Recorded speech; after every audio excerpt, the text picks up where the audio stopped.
When is the best time to buy? It was yesterday, 5 years ago, 10 years ago, or in the past. The next best time is now.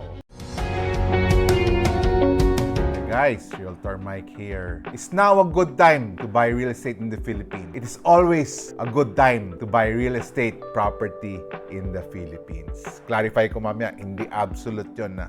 I agree in the saying, when is the best time to buy? It was yesterday, 5 years ago, 10 years ago, or in the past. The next best time is now. Or ASAP. To contrast, to make a comparison, I'd like to share some charts with you to compare the US market and the Philippine market. In the US market, medyo volatile yung market nila. As I've noticed, even before showing this chart of yung Southern California market. So I've noticed that prices there, home price there, can double. So I was really fascinated by that, But at the same time, it could lose 50% or more ng value. So medyo volatile siya. If you have a wonderful crystal ball, an accurate crystal ball, the US market is perfect, You buy low and sell high. But we know that's not the case. So that's why many people can lose their shirt when the market goes bad and there are mortgage attached to that property. So ito yung chart showing the volatility, ups and downs, versus the Philippine market. Here are the charts of Ayala Alabang from the 1990s to the year 2024, the present. We also have New Valley, Ayala Premier, and Alveo, and West Grove, 2000 to 2003. Sa Philippines, steady ang rise niya, Steady and continuous, I've noticed. So during times of, let's say, political or financial crisis, but it never drops. Yan ang general observation ko. But there are two guidelines to this on choosing the property to buy or yung property nagbe-behave ng ganito, na slow but steady rise, sometimes fast, but it still continues going up. So number one, yung guideline ko on how to choose that property, choose a reputable developer. So that is very important. Of course, number one that comes to mind is Ayala Land because of the examples that I've shared, But of course, it's not exclusively Ayala Land. Merong ibang developers such as Rockwell Land, Artha Land, and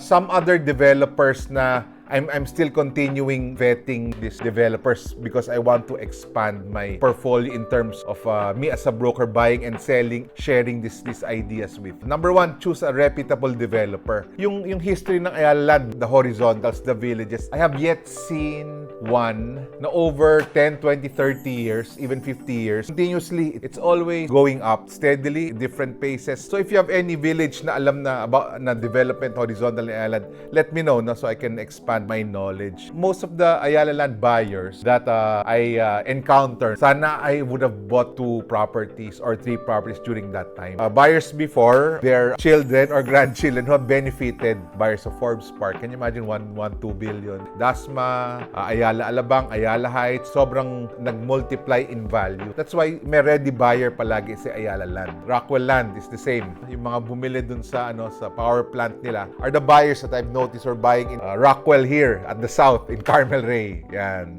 Artha Land naman may following, I'm really studying these other developers. Santa Elena also is one of them. Shangri-La, Robinsons, they have a nice development in Quezon City sa C5. The first one is a developer. Number 2, it's growth areas. Pwede naman not from a developer but from an owner, but make sure that it is a growth area. What are the growth areas? Calabarzon, of course. Yan. Bulacan, anywhere that's near the airport, non-flooding na you think they will benefit. Pampanga, okay?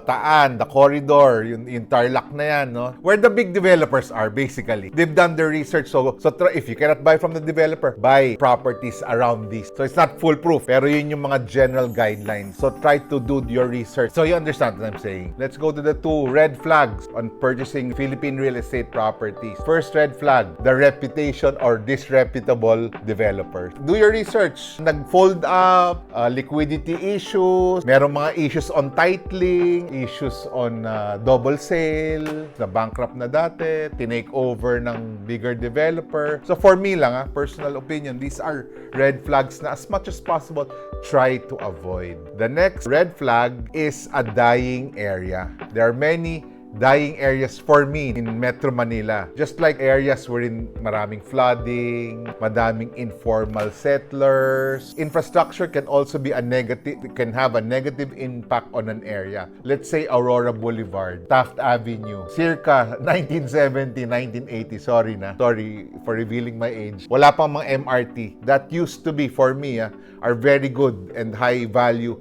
commercial areas.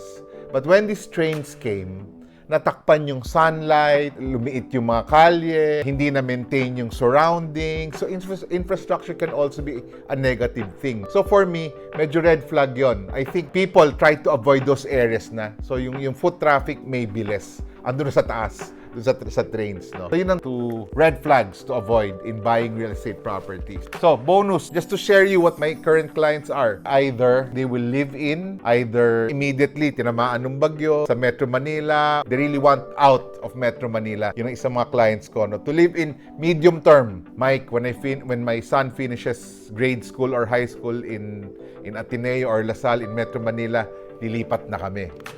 Third, on the long term, they will live in retirement. Marami yan. I have a client from the States na papahanap ng property dito. It's part of their retirement plan. So they want a beach property that they can live in. I had a Zoom meeting. I showed Anvaya, yung sa Bataan, and I showed Landco beach property here in Batangas. If you need any info, let me know. No? Yung second objective is purely investment. Hedge against inflation.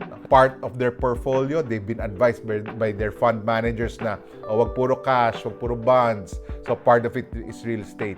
So those financially big people, my clients of mine, continuously buy real estate. I was asking them, ba't ka nang bili? It's part of my portfolio. And / part of their estate planning as well. So some of the properties, they name it to their children already. Those are the two types of my clients right now that I'm handling. One is to live in, number one is purely investment. One last tip before I go, the Chinese character crisis. Yung crisis pala, composed of two symbols, crisis, danger, and opportunity. My wealthy clients wait for these occurrences. Kung may political crisis, say 48 months to pay, they extend up to 72 months and even longer at zero interest. And the sellers naman, yung non-developers who are selling their property, they're more flexible because they want to liquidate already. During the crisis times, they want to be liquid. Ang mga tips ko, I've learned this from my clients who are cash rich or cash flow, overflowing cash flow, they do this. They tell this to me.